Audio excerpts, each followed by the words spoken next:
Suspense.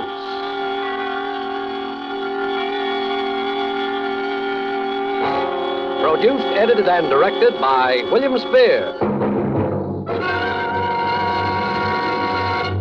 This is the second in a special limited series of 5 Friday night performances of Suspense at this hour. Suspense is compounded of mystery and suspicion and dangerous adventure. In this series are stories calculated to intrigue you, to stir your nerves, to offer you a precarious situation, and then withhold the solution until the last possible moment. Tonight from Hollywood, we bring you Mr. Jackie Cooper as star in The Clock and the Rope, a radio play by Lewis Pollock. We trust that with this tale, we shall once again keep you in suspense. Would you like to hear the old story about the innocent man facing execution and his last-minute attempts to get a pardon and how it feels when he doesn't get it? Well, I can tell you all about it, because that's my story. There's a couple of different twists to it, of course. There always are. For one thing, it happened to me. Now I keep away from people. I keep away from cities and buildings. Buildings with the cells they call rooms and the doors that don't always open. I never button my collar. You'll find out why. I earn my living as a guide for hunting parties. Me, who couldn't find my way across a city park. I never sleep indoors. And I can't stand clocks. Most of all, I can't stand clocks. It happened so fast. I told them it wasn't murder. It was self-defense. Involuntary self-defense, like putting up your arm to protect yourself. But it didn't work out that way in court. That's the other different twist I told you about. They convicted me. They sentenced me to be hanged. And they hanged me.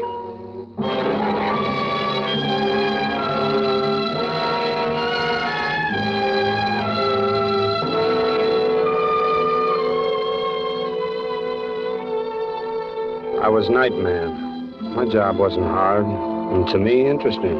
Sell a little gas, do the rough strip down for some repairs that had to be done the next day, take care of any transient overnight parking. Then this girl started dropping in for gas every other night or so, late. I liked her style, but I was too shy to say anything, and I guess she figured it. She'd sit with a sort of a little smile, half turned in her seat, and watch me while I filled the tank. Then she'd pay me and pull away with a funny look in her eyes, like she was getting a kick out of the way I acted. Then one night, instead of pulling away when she paid me, she spoke. Oh, come on, open up. Huh? Say something. I've been here 20 times. You can say a word or two, can't you? You know, hello, or it's a nice night, or it ain't, or... Oh, well, I didn't know that you wanted me to. You're a funny fella. I didn't look like I didn't want you to, did I? Or don't I know my looks anymore? Oh, sure. Oh, well, can I get your windshield here? Tell me, did I hear somebody call you Hank the other night? I guess you did. My name's Henry. Henry Guilford. Did your girl call you Hank? Haven't you got a girl? No steady girl. Is that what you mean? I don't mean anything. Anyway, what would you be doing with a steady girl working here every night? Well, I get one night off. Go to a dance or something. Oh, you get a night off. Oh, sure. Hey, say, you like to dance? I have danced. Well, I'm off tomorrow night. You ever go to the Arcadia? They got a good band there. Forget who it is this week. I'm sorry, tomorrow night isn't my night off. Oh. But I get off at midnight, though. Well, gee, the Arcadia closes at midnight. All the big dance places close at midnight. Well, we don't have to have a big place, do we? Well, no. No. There's the Owl Inn out on Trapscott Avenue. They run late. Have a pretty good little band and booths and everything. That'll be fine. I'll pick you up at your job. No, I'm way at the other end of town. I have to drive my car back anyway. Suppose I meet you at the hour. I'll be there a little after midnight. I'll be there. Okay. Okay, see you. Yeah, see you. Oh, say, hey, what's your name? Tomorrow night, bye.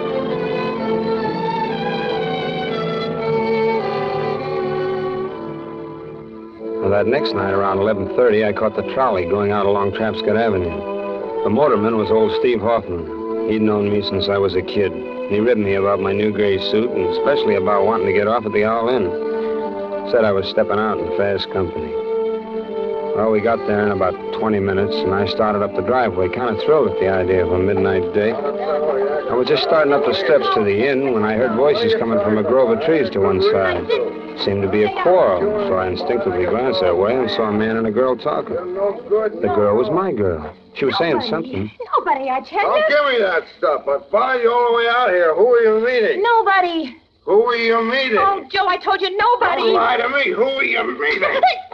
Hey, come back here. Hey, what is this? Get out of my way, will Well, you? look, this is... What's you, Hank? Look, here, I'll help you up. I'm sorry I got in your way, but Oh, hey, so this is the guy, huh? Swell. Hey, now, You what's wanna meet going on? anybody, huh? Hey. All right. Oh, what? What did you hit him for? Joe's got Oh, nothing to get do with up. you. Get up, Hank, and run. This guy is just crazy. Crazy? Well, go call somebody. What? Now, wait a minute, fella. Look, I don't know what this you is. don't care. Oh, Hank, will you get out of here? Run. You want more, huh? Well, I got it right here for you. Hank, it's a blackjack. Will you run, please? No, wait a minute. No, listen, fella, you're drunk. Here, put that away. Now, somebody's gonna get...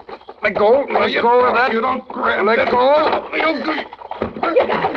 You got him, Hank. Hit him. Hit him again. Hit him.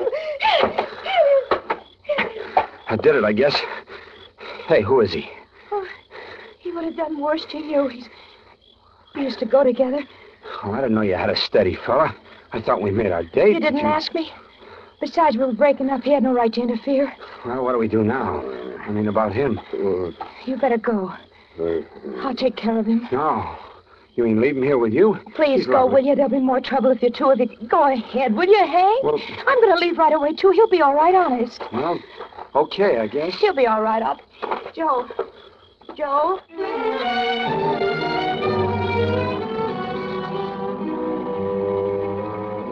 But he wasn't all right. He was dead. I knew about it hardly 2 hours later. She didn't come and tell me. The police came and got me. And they didn't learn about me from her either. They didn't know anything about her, and they acted like they didn't want to know. Sometimes you punks aren't as smart as you think you are. I wasn't trying to cover up, I tell you. I wasn't. All right. Why did you walk home? You rode out there on the trolley. Why didn't you ride back? I just wanted to think, that's all. Sure. Of course, you weren't thinking about how maybe the motorman wouldn't remember taking you out there if you didn't ride back. No, why would I do that? I've known old Steve Hoffman all my life. Is that how you found out? I told you, you aren't as smart as you think you are. I'm not trying to be smart. Okay. So you hit him in self-defense and to save the girl. Now, what's her name? Her name? Gee, I never got it. She never told me. You mean you had a date with a girl and you didn't even know what her name was? Well, yeah. Well, I asked her. I seen her often. Well, she didn't tell me. Are you sure there was a girl? Of course. Now, who did I have a date with? Maybe just with the guy you killed. I never met him before. I don't even know You him. just don't know anything, do you? Well, I'll ask you a very simple question. I'm sure you can answer this one. I'll try. How much money did you take off the man you murdered? How much money? Yeah, how much? Where is it? His pockets were turned inside out. You went from self-defense to help yourself.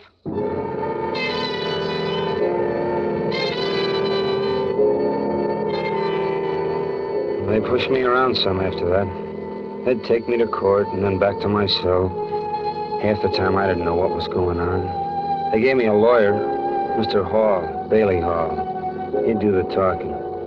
He kept asking for things like reduced bail, time for further investigation, continuances to find witnesses. Just sort of stalling all the time. I don't know why. I told him I didn't have any money for any bail.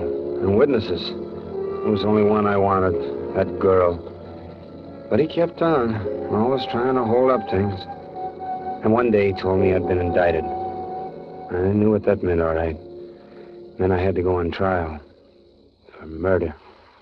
That's bad, boy. I've done all I could to delay indictment and trial and hope that something would turn up, but worrying for it now. I wish you could give me something more to work on. What do you mean? Well, this girl you can't even name. I can't go into court with just that. The police feel certain there never was a girl. There's no trace of her anywhere. Well, maybe she'll show up. Show her up? My boy, you've got a lot to learn. I'd hate to bet my case on a hope like that. That's all I got. Whole case smells. A man is killed and his pocket's emptied. You admit hitting him. You talk about a girl who saw you hit in self-defense. You don't know her name. She doesn't show up. The police can't find her. It's a great case for the state. Mr. Hall, that's all I know. I can't help it. Right, George, if you'd never mentioned the girl and just claimed self-defense or a fight, I'd like it 10 times better. It's the girl thing that's so bad. It makes your whole defense phony. Good Lord, boy, if you made up a girl, why didn't you make up a name? I've been all through that with the police. If you're going to talk that way, too, maybe we better forget the whole thing. Maybe you'll give me another attorney or none for all I care. Easy, boy. Sorry I piped off. It isn't a new attorney you need. It's a new story. Well, I'll do my best.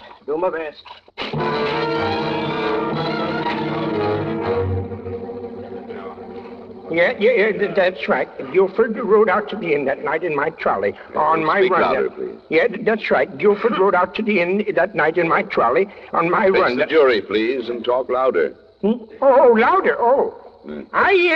I said I took Guilford to the inn that night. It was about 12:10. That's 10 after midnight, you know. Card talk. That's Yes. the way we talk around the barn. He got out and started for the inn. Yes, well, And, just a minute. Did you notice anyone else around? Any girl, for instance? Girl? No. Nobody else. Just All my right. friend Fatty Crucian, that's all. That'll be all. We play pinochle together. Thank you very much. Huh? Yes. Defense may have the witness.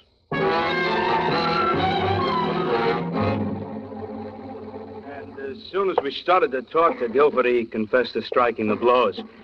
He talked about doing it in self-defense and about a girl he had a date with a witness to fight. Yeah. Well, now, Lieutenant, has your department been able to trace this girl whose existence is claimed by the defendant? No, No trace of her at all. no, sir. No trace of her at all. Beyond the shadow of any reasonable doubt. Now then, we come to the actual evidence, ladies and gentlemen of the jury. Where do we get the evidence? From the witnesses. And who is the state's principal witness? None other than the defendant himself, Henry Guilford.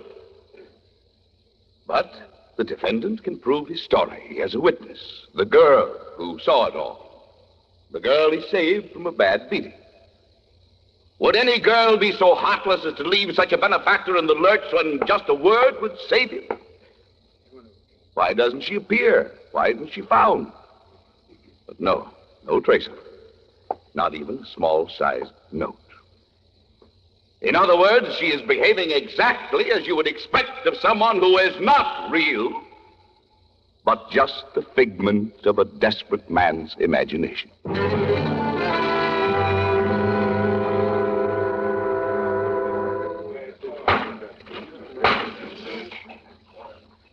The defendant will rise.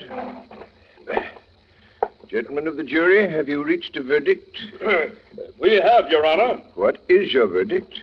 We, the jury, find the defendant, Henry Guilford, guilty as charged of murder in the first degree. Henry Guilford, you have... Yes, sir.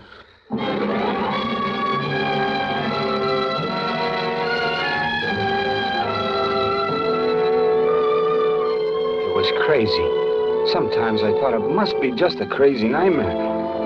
Like when you're going to wake up and everything's going to be all right. I was innocent. And they were going to hang me for murder. Because they couldn't find a girl. One girl who knew I hadn't done it. Can you imagine how that feels?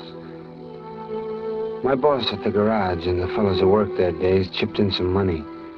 I had an uncle in West Virginia who sent Mr. Hall $50 in cash, a promissory note for another $50. And I guess Mr. Hall put up some money himself for expenses. Anyway, he kept appealing the case all the way up to the state Supreme Court. But it didn't do any good. Kept coming back with the original decision sustained, Mr. Hall said. I asked him if he was going to take the case to the United States Supreme Court, but he said he couldn't. He had nothing to justify a hearing.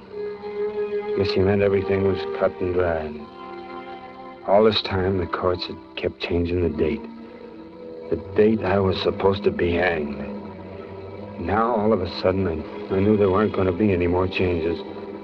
The last date set was it. How do you suppose that feels? I think I started to suffocate right then. There was something growing in my throat that wouldn't let me breathe.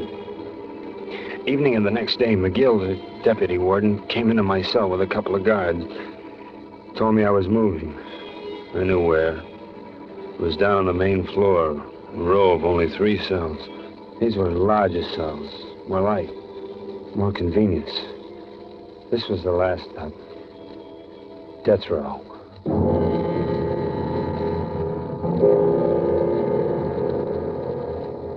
Now, there's a team of 2 guards who live right in the cell with you the last few days.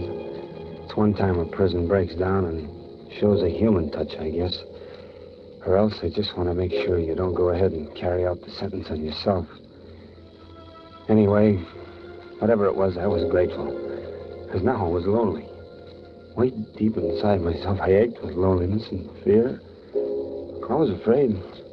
Well, not like a man, but afraid of the way a child's afraid. I was going someplace. The last place. I was going alone.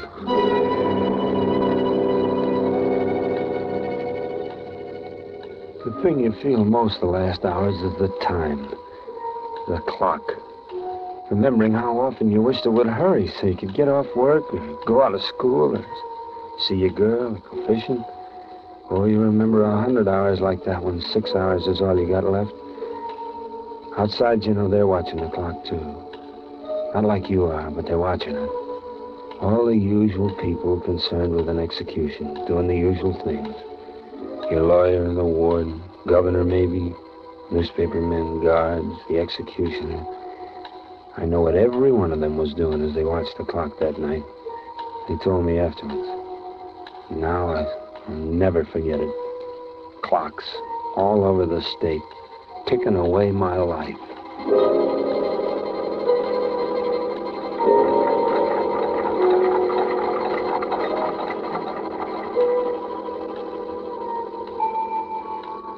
You know, you ought to get some sleep, Warden. It's only 5 hours away. I know. Oh, I wish I could lose this pain in my chest for a little while. I think I'll just lie down here on the couch. Why don't you do that, Warden? Yeah. Oh. What time is it? It's coming up 1 a.m. Been feeling bad all day? Not too good. I've got this thing in my chest. I suppose it's nervous indigestion. Could be. Yeah. Had it a couple of weeks, as a matter of fact. Oh, I'm exhausted. This is a tough job, McGill. And every time it gets harder. Takes it out of me. What do you think of young Guilford? Nice kid. Yeah. Yeah, nice kid. He sounds like he's... Well, that's not up to us. It's not up to us. Well, I'll try and get some rest. Yeah. When shall I call you, Warden? Oh, make it an hour beforehand. 5 o'clock.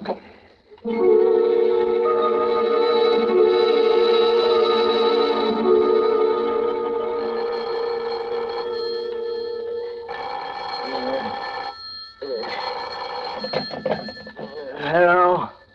This is Bailey Hall. Yes, I'm Guilford's attorney. Look, it's 4 o'clock in the morning. I need... You're who? Well, where have you been all this time? What? Yeah, now look, you're not just some crank that's after publicity. I know. It's for 6 o'clock. Where are you? Well, wait for me. I'll be right down. We've got about 2 hours.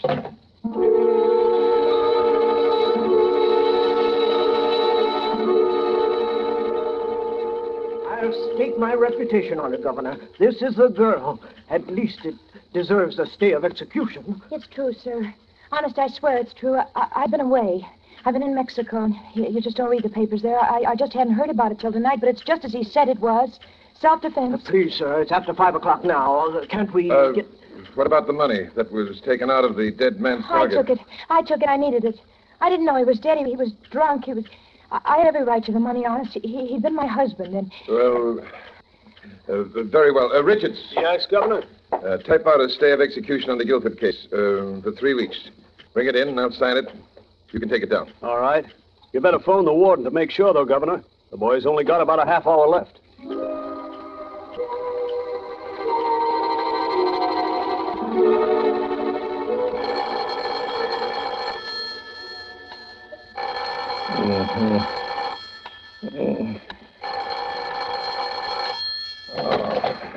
Warden's office. Yes, this is Warden Barnes. What? Well, put him on, of course. Yes, Governor. Young Guilford? Well, oh, you don't say so. Why, that's splendid, Governor.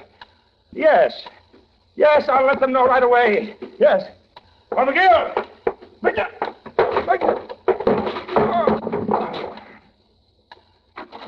Yes, Warden. What? Harry, Jack, come in here quick. What's the matter? Something's happened to the warden. Let me get him up on the couch. Come on. That's better. Looks like a stroke. Yeah, you better call the doctor, will you? Sure. Phone, Dr. Holt. Oh, never mind that. Call the doctor. Must have been the strain of this execution. Warden. I think he kind of liked the kid. What's the matter with his phone? I'm afraid there's no hurry for the doctor. The warden's dead. Dead? Yeah. It's 5:30. I'll have to take over for the execution.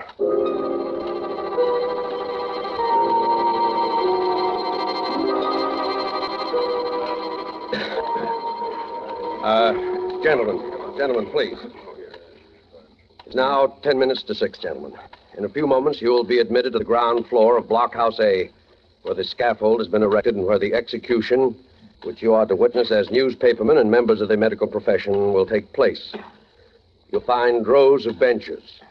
Please take your seats quietly in any of the rows except the first, which has been reserved for members of the Medical Examining Committee. We ask you to cooperate with us in our duties and to respect the solemnity of the occasion by moving quietly and refraining from any loud conversation from the moment you enter until you leave. Thank you.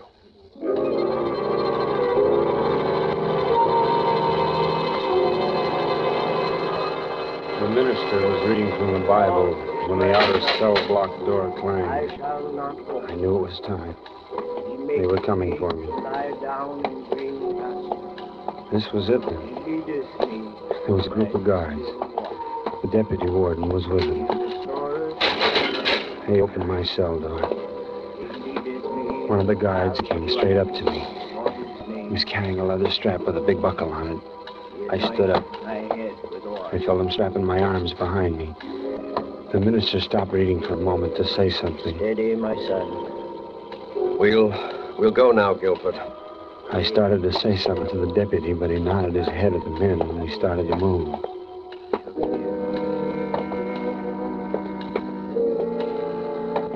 The two guards who'd been with me in the cell stood back.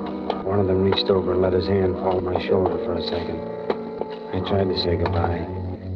I walked and realized I couldn't breathe very deeply, though I wanted to. Just short breaths were all I could take. The deputy turned around once and looked at me. He seemed nervous. It bothered me. I wished he wasn't so nervous. Then we got to a door in the corner. Through that, and another door that was already open. I walked through, and I was in a room full of men. But my eyes went to something else. There were steps just ahead of me. Unpainted wooden steps. They led to a platform, and from above that, I saw the rope. I'll walk up with you, my son.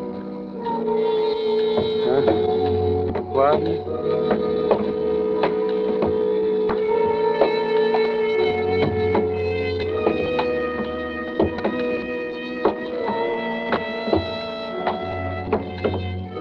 The guard who was waiting worked fast. He moved me into position. The men in the room were below me now, looking up. There was a movement among them. And one of them had fainted and his back fell over. He landed hard. I wondered if he'd hurt himself. Then I felt something over my head. He lifted it and it came down over my head. Somewhere inside of me, a scream began, but my lips were closed, and I was just saying to myself, hurry, hurry, hurry.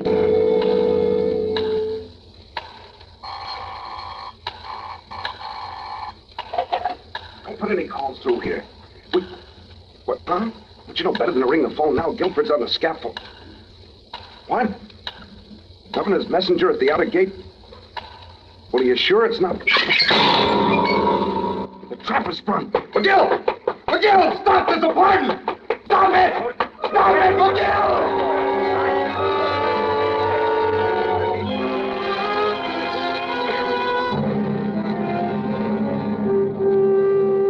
No, a man doesn't always die right away when he's hanged. They talk about the neck being broken and death coming instantly. No, not always. Death doesn't come for a long time.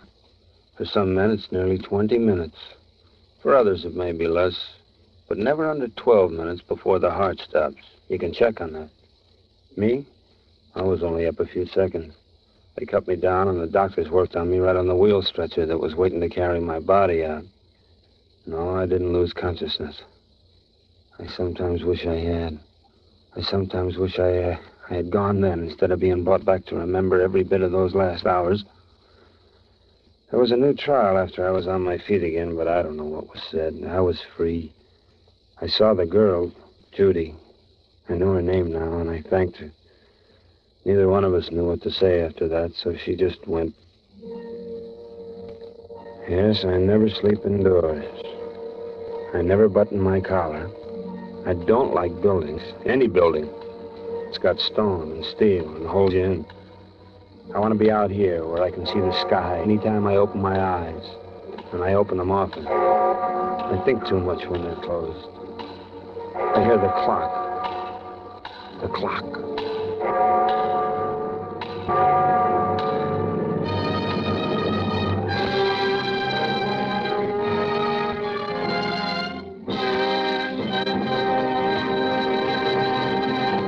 Suspense. Produced, edited, and directed by William Spear. Tonight you heard Mr. Jackie Cooper as star of The Clock and the Rope. This was the second in a limited series of 5 Friday night performances at this hour, which will present radio's outstanding theater of thrills, Suspense. Jackie Cooper appeared by courtesy of United Artists. Appearing with Mr. Cooper were Kathy Lewis, John McIntyre, Elliot Lewis, Joseph Kearns, Paul McVeigh, Junius Matthews, Wally Mayer, Lester J., and Jack Crucian. Music for Suspense is under the direction of Lud Gluskin, with original music composed by Lucian Morawek. Next Friday, same time, we will bring you one of the most remarkable studies in suspense ever to be presented in this series. Mr. Dan Duryea will be our star in The Man Who Couldn't Lose.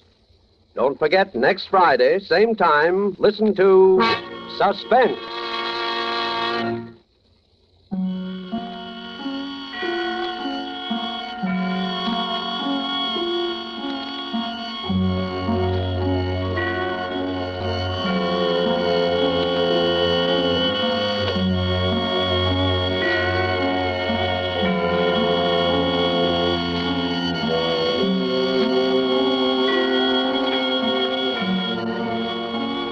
This is CBS, the Columbia Broadcasting System.